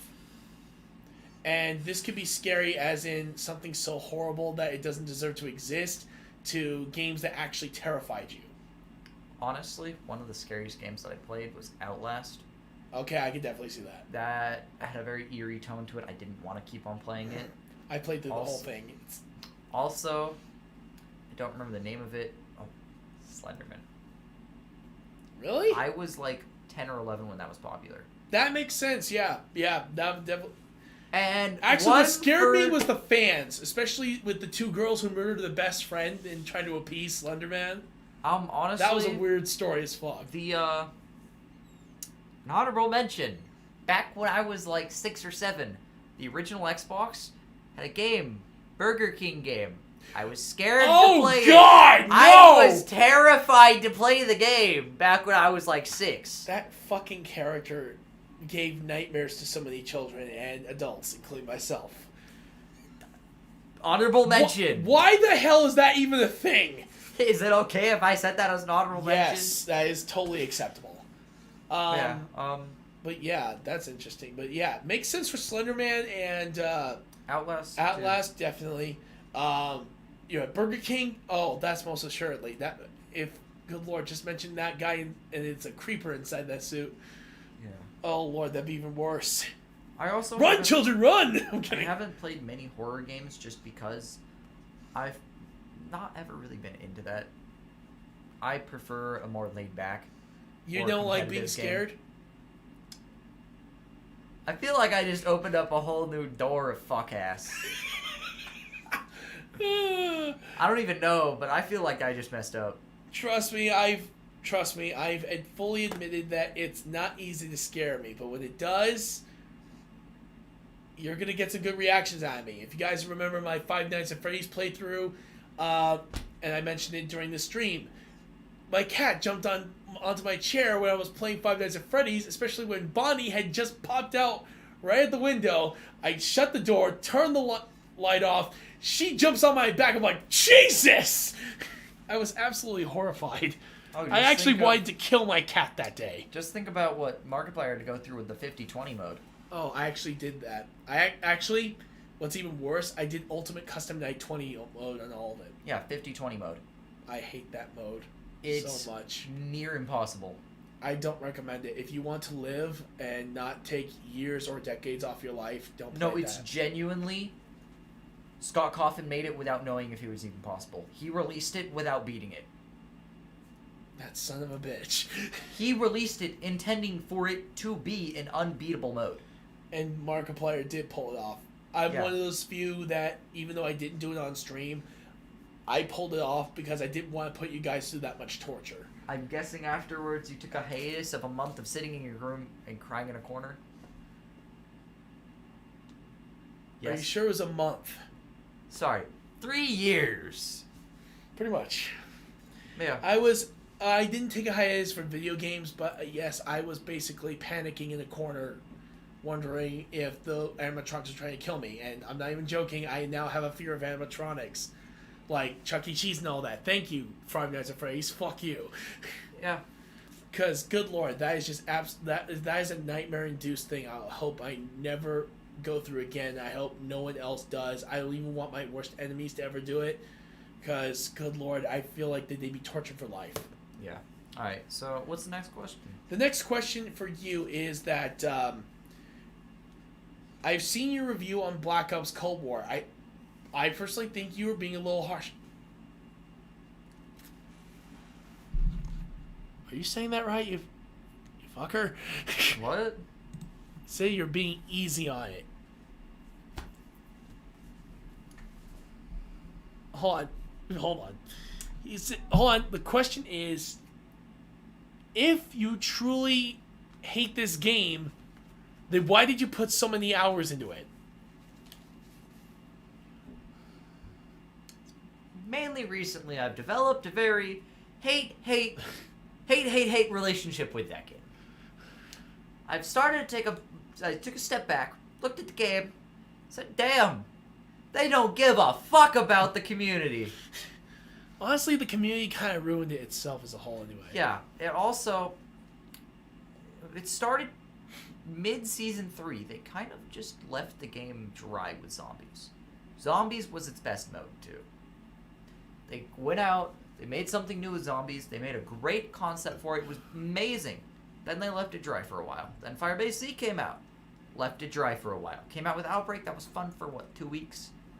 And then it became boring. And then they kept on updating Outbreak, and nothing was fun with that. And then they came out with Mauer recently. That was really fun, too. And what did they do? Left it dry again. And recently, or in the next, 5 days, new Zombies map is coming out. I'm going to be hopping on and playing it again. Probably streaming it. So basically, he has a love-hate relationship with Black Ops Cold War. Actually, multiplayer, If I play that for more than 5 seconds, I will fucking punch a hole through my TV. I actually thought the multiplayer was fine. In the beginning, it was fine. But try going back and playing that for more than 20 minutes. I dare you. I've played more hours in multiplayer than you have, dude. Bet. If you see the meter on my character, you're gonna notice that most of the meter is mainly in multiplayer. I have over 47 hours in that game. Or 47 days in that game. I may not have as much as him, guys, but I definitely can say split. multiplayer is definitely more than zombies for me. It's probably split 75% of that in zombies, 25% multiplayer. Yeah. If we do that, what's 25% of... What would that be? Divide by 4 times... That's 100%. No. What's 47 divided by... 25. 47. Oh, I mean, 0.25. 50. It'd be 50 because I actually just looked at it and it was 50 hours. But yeah, 50 divided by 25 is what, 2? What? Here, I'll do it. Give me a sec, folks. Divided by 4, sorry. All right, so 50 times Which would be 25% equals 12 hours, 12.5 hours. 12.5 days. Oh, sorry, 12.5 days. In multiplayer. Yeah, I don't have as many hours as him because, well, again, I have a job doing other games of the Call of Duty Black Ops And Cold War. also, it kind of happened mid-COVID that it kind of popped up.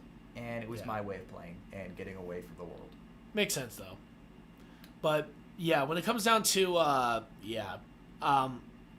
also, this person said, you are being... Yeah, well, he was being too harsh. You were being too damn easy. The fuck? I was being too easy on the game? No, me! I'm like, I've had my own genuine complaints, too. I still remember the score. Where did this take place? Was this on Discord? And I just totally lost No, it. this was, it's a Discord, one of my friends. Oh. Yeah. I was going to say, was this Discord or was this No, on thank God, Twitch? no. Because I know a lot of people agree with me on that one, too, that the game is still pretty bad. Yeah. It's a pretty bad game. But yeah,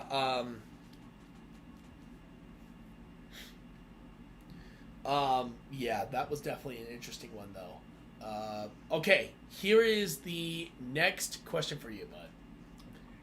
You ready? If you were to choose a favorite movie or video game character to put into Call of Duty Black Ops Cold War, since they're doing a lot of that recently, with, of course, Price and Rambo, who else would you like to see in? I think for an Xbox version, you gotta put Master Chief. That's what I was thinking. Then for a PlayStation version, you put Nathan Drake. Nathan Drake Or Lara Croft. Honestly, he wouldn't have any of the powers, but it would be kind of cool to see someone like Captain America. That'd be really cool to see in Captain America doesn't even have any powers. He's just a super soldier. Yeah, he's a super soldier, and that would fit. Yeah. And that'd be really cool to actually see. That is true, yeah. But honestly, the Winter Soldier would be more likely that one because he actually would kill.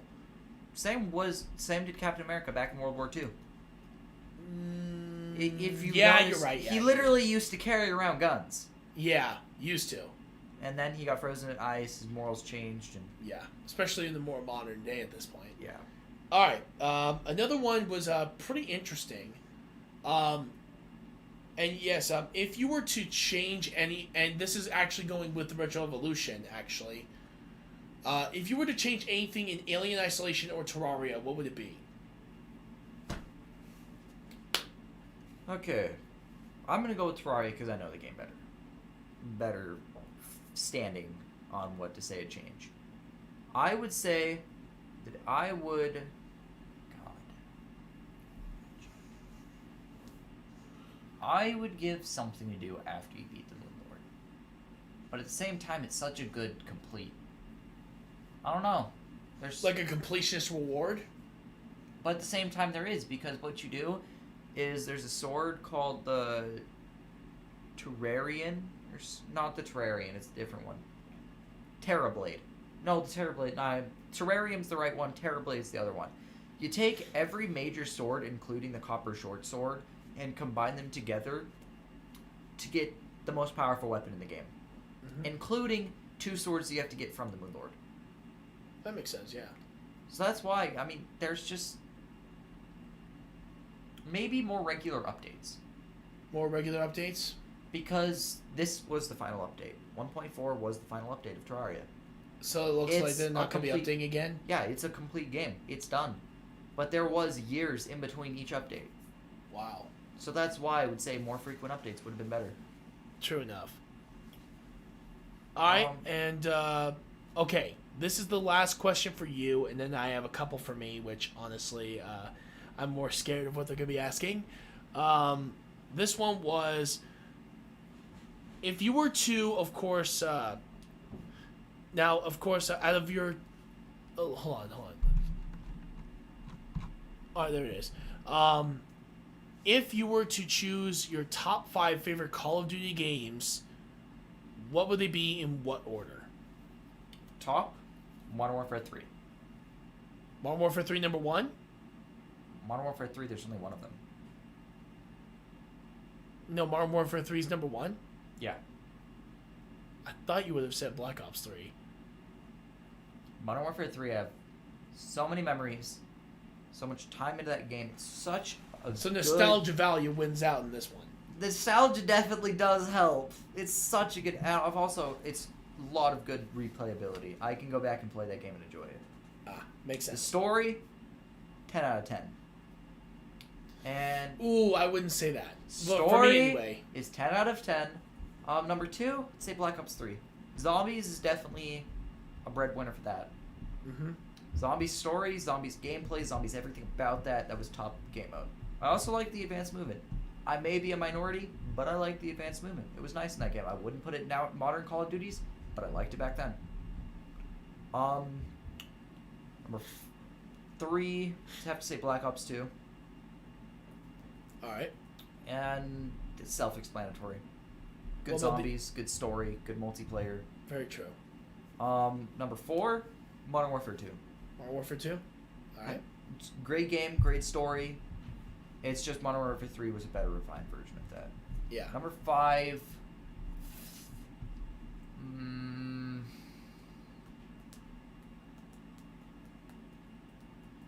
I have to go with Modern Warfare 2019. Alright. It's a very good game. If I were to answer that question, let me see. Call of Duty World at War definitely is number 1 for me.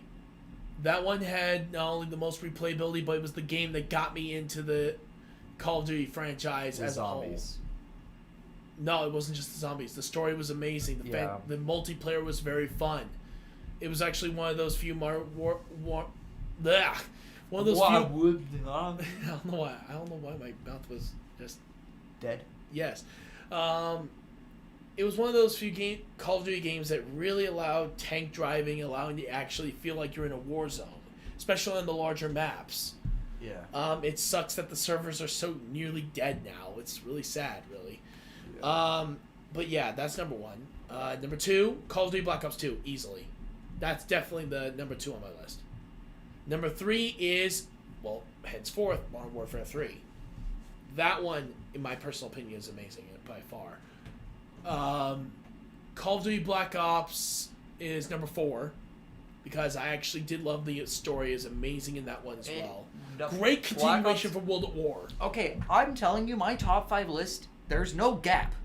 It goes one after another, after another, after another, after another, after another. It's very hard to choose those Call of Duties because from Modern Warfare 2 to Black Ops 3 were all almost really good games, other than the exception of like Ghost, Advanced Warfare. Advanced Warfare was also a pretty good game, though. I enjoyed it. Actually, you want to know what my number 5 is? What? Ghost. Not because of the story. The story is absolutely... Let me just dip out here. Well, here's the thing. Story is bullshit. That's not what I like about this game. The multiplayer was. I actually like that you actually could create your own AI team that join you in fights and actually play in a play style that's similar to what you do. That's like for shotguns, I actually created my own team. With shotguns, I always played through with that guy mainly at close quarters. I always try to make sure to throw a grenade first when I'm in a building, run inside the building, take him down with a shotgun, continue on moving forward. With the light machine gunner, he was always support. He was always suppressing fire to the enemy, especially since he had scavenger on, which allowed him to get as much ammo as he needed just to lay waste to the enemy force, while at the same time giving us covering fire when we're trying to run. Yeah. My sniper, he was always there, ready to go. All I had to do was get him in position. He would always wear, what's that type of camo again? I forgot what it's called. Digital camo? No, it's like the camo that was used in the Modern Warfare 1 mission. The ghillie suits. Oh, yeah, ghillie suits. And I always had him wearing that, always making sure that he's in cover, getting ready to shoot down and take down anybody that gets in his way. Then, of course, we had my designated marksman. He's the guy who used the marksman rifle a lot. Always had him mainly giving support fire as well as of course distractions. He was the scout. Yeah. And then of course we had my rifleman who always carried a submachine gun on his side. That dude was always good for running and gunning. Yeah. So honestly, that's the reason why I always like that one, because it allowed you to customize the character you want to bring him into that type of thing. It was pretty cool. Yeah. Ghost is near the bottom. Yeah. Dude, you gotta give some credit. The multiplayer was actually worth the damn, and did try a lot of things new that actually could have worked. Was terrible. Oh yeah, I'm not excusing that. Side mode was terrible. Multiplayer was fun. Multiplayer was okay. It was okay. Multiplayer was okay. Wasn't great. Wasn't bad. It was okay. Alright. But yeah, those would honestly be in my top 5, personally. And if you guys, yes, if you guys are wondering where Black Ops 3 or any of those games are off, they're not going to be on the list. If anything, I'm going to give honorable mention to Black Ops 3, because I am starting to like it a little bit more than I used to, which is saying a lot. Because I've been against this game for years, along with Black Ops 4. You thought that Black Ops 4... I still thought it was shit. Yeah, you thought that Black Ops 3 was Black Ops 4. Yeah, originally. And then, of course, when I found out later, I still didn't like it that much. But then you started playing zombies. And that was the only thing that changed my damn mind about it. Zombies. That was the only thing. Good. Also, the only thing that ever changed my mind was the zombies in that freaking game was amazing. Only zombies with a lot of modded maps, other than maybe World at War, which only had a few though. Had 4, but there were the 4 that had been redone more times than not. Black Ops 3 has so many modded maps on PC. You can get endless amounts of modded maps for Black Ops 3 zombies. That's true, and that's another reason why I like it. But for me, the reason why I also like Black Ops 2 above all that else, because it actually had some really good maps in there. Yeah. Die Rise, I know you hate that map with a vengeance, but that's a good map. It is. That's a terrible map. I don't care. Regarded by the community as a mistake, the forgotten child that should never be remembered. Bullshit. The one that shouldn't be remembered is... Actually, no, it's not Buried. Buried is good. Buried is amazing. Transit. Transit, I liked, actually. Personally, I thought it was okay, honestly. It was a pretty good map. It was a pretty good starting map, but all the others were so much better. Mob the Dead. Mwah. Okay, that one's actually a really good one, too. I actually like Buried. Buried was good. Oh, Origins, my ultimate favorite. Yeah, honestly, Origins is my all-time favorite, especially the BO3 remastered version. Oh, yeah. The remastered version, was glad they brought that back. I'm so happy when they did that. With BO3 mechanics, the map is damn near perfect. Pretty much. I'm actually willing to say that's the one time that the BO3 mechanics actually work. Yeah. Is on that map. So you said you had a few questions for... Yep, I have a few questions for myself. One, if you were given a chance to, and this is actually... Hold on, let me read through this again. Okay, I'm going to immediately answer this. No. What? I'm never reviewing Superman 64. Because then that would mean you would have to play it. I'd have to play it. I'd have to beat it. I've already beaten it at least 3 times. Yes, I'm not joking. How do you even beat the game? It's impossible. It is. It's possible to beat the game. Like I said, the bosses are so damn easy. Just a few hits. They're done. They're that easy. you're a few hits too. Just keep punch. The problem is you're a few hits to dead too. Exactly.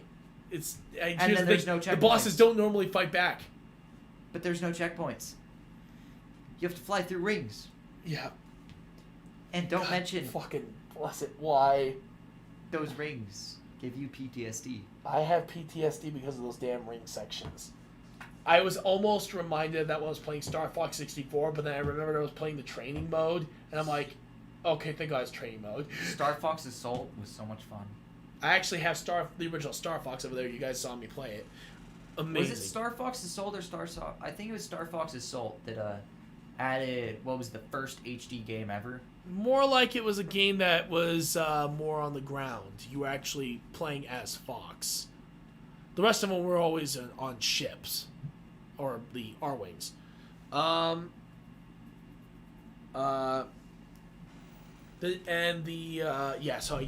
will never review that game. Unless by some miracle you guys absolutely flood the Discord with requests for that game. Yeah, or Star hell, Fox Assault was a really good game. Yeah. I am going to let you guys know. If you were to donate me $1,000 to my channel, I will personally, and then beg through those donations, I might choose to review the game for you. Yeah, you'd have to pay me to review that game. I'm not reviewing that game worth shit. That game is absolutely one of the worst games of all time, and is universally claimed as the worst game of all time. I am going to make sure that it's going to be screamed to the heavens. If we review it, you know what it's getting. Design, 0. Music, 0. Design is absolutely... I know they were trying to go for the fact for being Superman the Animated Series, but... Design, 0. Gameplay, 0. Music, 0. Here's the thing. If I was playing the PlayStation 2, the PlayStation version, I would give it higher. Really? Because I played that... one of my friends actually managed to find the game online, and they actually were making a PlayStation version. The game was so much better. The mechanics were better. The flight time was better. And, you could actually turn and make those tight turns very easily. The combat was better. The superpowers were better. The bosses were better. Did they have checkpoints? Yes. I'm like, why didn't they release this first? I would have released the PlayStation version over the Nintendo 64 version any day. Review? What? Chexman. I would love to review that. If only I knew where the hell the game was, though. I've been trying to. Checks. Unfortunately, no, they don't sell that. They don't put that. That sucks, though. I should have gotten the game when I had the chance. I actually did have the game a while back, but it broke. After how many times I played it. And here's the thing: it's a Doom clone, but a good Doom clone. Yeah. And I love the game. It's absolutely one of my favorite games that came from... And here's the thing, it's free. It was free. I think, if I remember correctly, they quadrupled their check sales with that game. And you want to know what the strange thing is? The game is still... They're still asking for sequels. Oh yeah, you can get Spider-Man Miles Morales for PS4. That's cool. Alright, and final question for me is... Really? Okay. I think you and me should both answer this one. Top 5 favorite superheroes. Top? Spider-Man Miles Morales version. So you're mainly calling Spider-Man Miles Morales? Yes. Okay. Spider-Man is my favorite, but the Miles Morales variant is I like more. Honestly, I don't know what it is. He's a well-built, well-rounded, he's a story. Really good character, honestly. Really good. Oh, you should see him in the comics. He's even better. I know. And of course, Into the Spider-Verse, one of my favorite Spider-Man movies of all time. If not my favorite. It's my personal favorite because, good lord, that movie just had everything you could ever want. I think it's 2022 or 2023 that 2 is coming out. 2022, I think, or yeah. But I also like the fact that it was also Stan Lee's last cameo. Rest in peace, dude. My second favorite?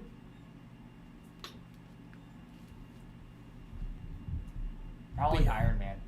Iron Man? MCU Iron Man. Yeah. For me, But yeah, I'm with him on Spider-Man. Spider-Man entirely. Just the Spider-Man, all of them are amazing. But yeah, for a second, I actually would go with DC on Batman. That's fair. And then Tony would be third. That's actually my number 3 slot. Yeah, I had a feeling it was gonna be for both of us. It was gonna be a one or the other. Yeah, Batman is one of my favorite superheroes of all time. It has a good story. You got everything about it. It was the one that started the whole tragic backstory bit that most superheroes now go down. And number 4.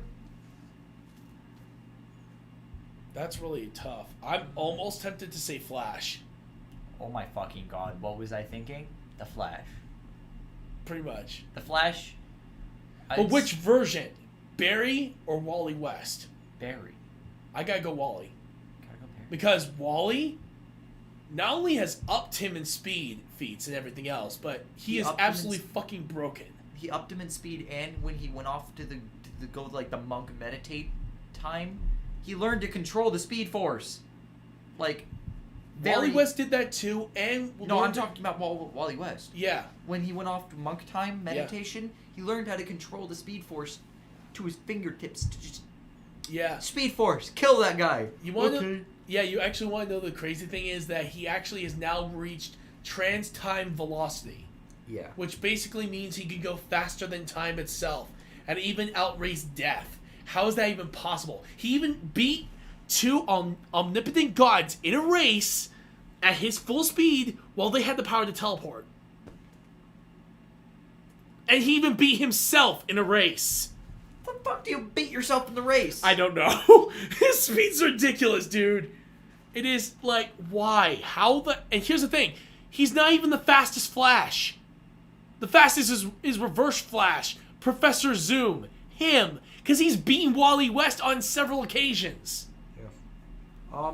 And that dude's a time warping master. He literally... I looked into it a little bit. Whenever something bad happened to him, Reverse Flash, like before he was Reverse Flash, every time something bad happened to him, he would come back as Reverse Flash, kill that person that was standing in his way, and then he would go on to be even better. He made himself into the Reverse Flash by hard, dedicated killing. Pretty much. Reverse Flash, and yeah, you want to know his original name, his character's name? What? Eobard Thawne. Yeah. I'm Eobard like, Thawne. What a weird first name, Eobard. I've never heard of that before. It's very interesting, but yeah.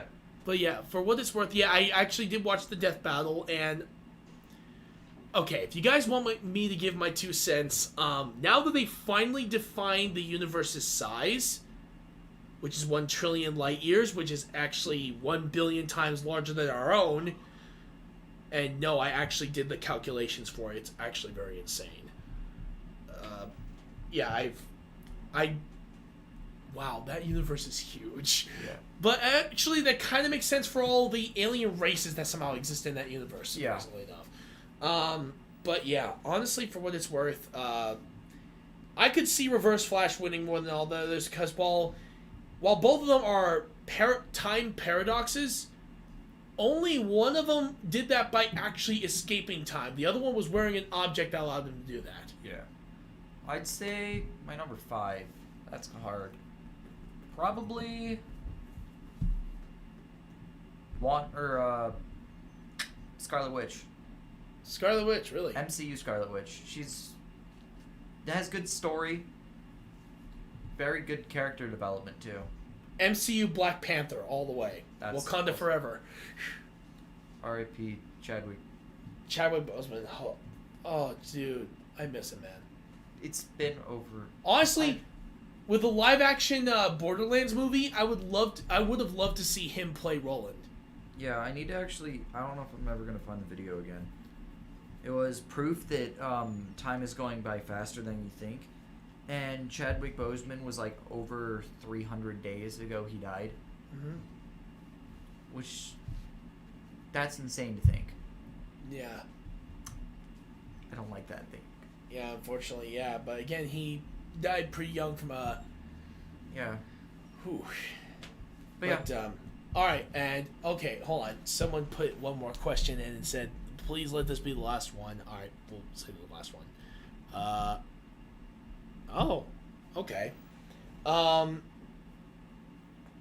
What do you think? Who do you think could be the next great James Bond if they were to do another James Bond movie? That's really tough. First of all, you have to find someone that's suave. Who basically could look and act like a man whore, while at the same time being Honestly, a badass marksman with a gun. I'm curious to see what older Tom Holland would look like as a James Bond. No, but at the same time, that's why I say older, because No, even older it wouldn't have worked. If anything, more like maybe what's his name? Vin Diesel wouldn't work. It wouldn't work with Bruce Willis either. I know there's a few that could have worked, but maybe Tom Holland doing a young James Bond, like he just started in. Yeah, That would be a pretty cool start of the origin story for him. Yeah, that'd be a really cool live action movie to watch. Yeah, a version of him starting with his origin story. Yeah. Before he became all suave, before he became the badass spy we all know. Yeah. That'd be really cool to watch. True. But who would be his older version? I think, if anything, the who played Batman in the Dark Knight trilogy? It's not Christian Bale, I think. Yeah, I think so. I know who you're talking about, and that'd be amazing. Give me a second. I'm gonna look up his name.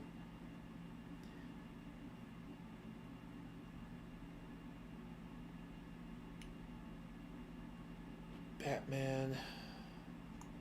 Christian Bale. Christian Bale, thank you. Christian Bale, I think, would actually pull off a very good James Bond. Yeah. Because he has been known to pull off that type of stuff before. But yeah, that would be personally what I would think. That'd be really cool. Yeah. But honestly, who else would be a good choice? I don't know, because I don't honestly know too many British actors. You don't need a British actor, honestly. You could have someone who could pull off a British accent. Honestly, if Oh, there's a part 2. Would you also like to see an animated movie of James Bond, and who would you choose as the voice actor? I would choose... Oh, shit, what's his name? I do know a certain voice actor. Oh, God, why can't I remember his name?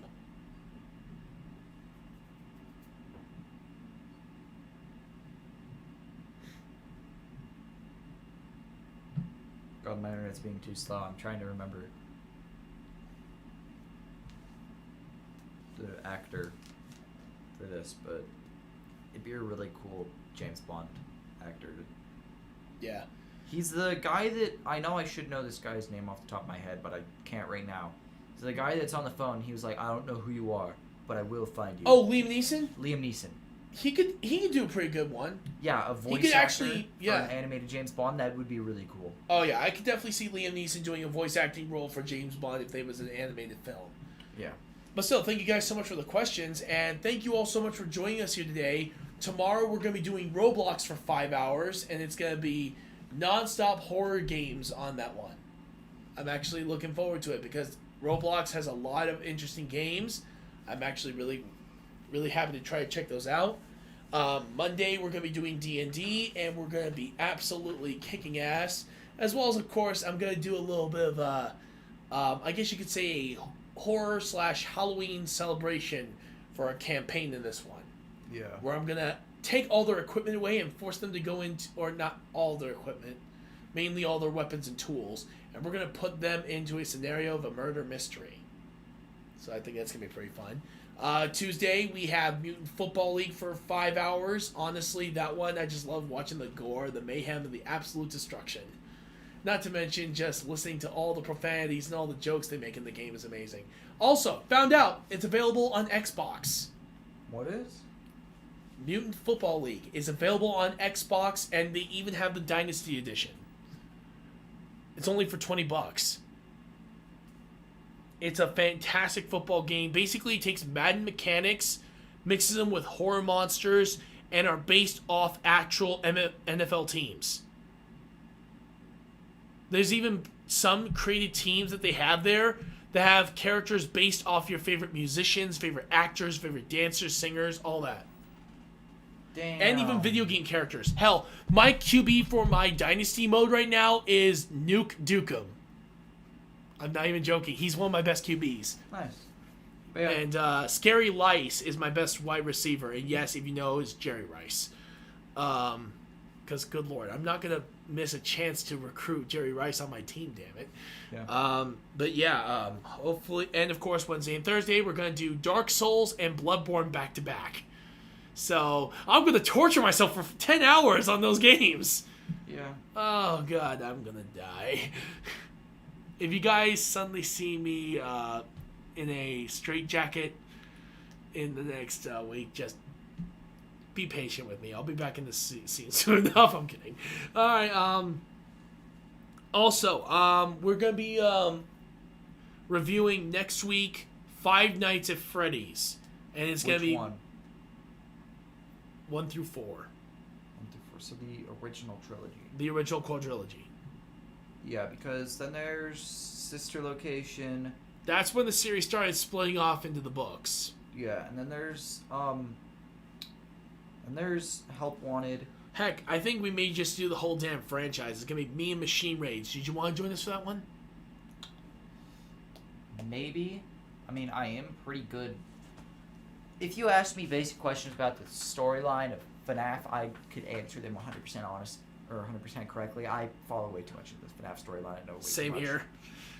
And even Machine Rage. Actually, one of the reasons why he likes purple is because that it reminds me of a purple guy from Five Nights at Freddy's. Yeah. That's one of the reasons. But yeah, for what it's worth, though, that review is going to be interesting. But if you're up for it, if you want to join in, we'll have you in. Okay. We're also, and it's going to be me, then Snowing Gecko, Machine Rage, and Master Chief 2011. We're all going to be doing the review. Honestly, if we did a review on FNAF, the story would be a 10 every time. Yeah, not to mention it's just going to be absolutely insane having to deal with all that crap, especially with all the debates of what theories we're going to be coming up with when the possible story will happen. FNAF 4 happened, but it didn't. Personally, I would love to... I think we may just do all the games. FNAF 4... A lot of them are pretty similar. ...was sound discs. It was sound illusions. That's what the animatronics were. Yeah. And it was also made from the illusion Basically, it's auditory and visionary hallucinations. Yeah, and the reason why the Nightmare animatronics have, like, stomach mouths is because he watched his little sister get eaten by Baby from the scooper. Yeah. Literally, she opened up on the stomach and, like, grappled her in. And basically the theory is that he watched that. That's why there's stomach mouths. Makes sense, though. When it comes down to next Saturday, the Saturday after, we're going to be reviewing the original The Fly, as well as the remake, and see how both of them compare, as well as just how good they are. Yeah. And hopefully I'll be contacting Pluminator for that one. And finally, we have the last review of the Saturday, which I think would be the last. If not, then I'll figure something out for the last Saturday. It is going to be the review of some horror films, The Shining and Dr. Sleep, with Puganeer 2020 and Billy Peddle, along with possibly Inget. Hopefully she'll join us as well. Of course, if you guys are wondering, yes, the first week of November, possibly we may be doing Tom Clancy's Division 1 and 2 on the channel as well. I'm actually really excited for that one because I've played both, and I can honestly say that the games are actually pretty interesting. They're pretty fun. Yep. Alright, so, if you guys do want to see more Snowing Gecko, follow him on his channel at Snowing Gecko. That's just your name, Snowing Gecko? Yeah, so... Yeah, check out Snowing Gecko's channel. He does a lot of first-person shooters. He's done a lot of other games as well. Hopefully, he may even do Terraria for you guys one of these days. I started last November. I started a playthrough on Terraria. I just stopped a little bit after Cold War came out, and they started updating that more. And But yeah, I'm probably going to do a 1.4 playthrough with... I'm actually probably going to stream the playthrough we're doing. All right, so yeah, I'll it's definitely gonna be a join late in. start to the playthrough just because we already started it. I'll definitely try to join in when I can. Yeah. Yeah. But And I'm mainly going to be playing with you. Nice. All right, and of course, yeah. So you will definitely be seeing a lot of that soon. We'll may even play some Spider-Man, Batman Arkham series because I do have the other games over there like Arkham City and Arkham Asylum. I have to admit those games are really fun. Yeah. I even have Arkham Knight on my PS4. That's gonna be interesting. Damn. But yeah. Until then, yeah. What's up? I think there's Arkham Knight on the Xbox, I think. Yeah. Yeah, I just got it for free on PlayStation 4, so I got Nice. lucky. But yeah. If you guys want, yeah, but definitely check out his channel. If you guys like what we do here, please follow us on Twitch, Facebook, subscribe to us on YouTube. We're hoping to reach 100 followers on Facebook as well as YouTube. YouTube is not doing too well in this case. Facebook surprisingly well, and Really? we're already up to 420 followers on Twitch. So if you guys can help us get to 500, make sure to spread the word, let people know about the channel, ask them to follow. That way we can reach our 500 goal before the end of the year. Yeah. So until then, I hope you guys all have an amazing day. I will see you all next time. This is Mr. Retroactive signing out. Have a great day, everyone.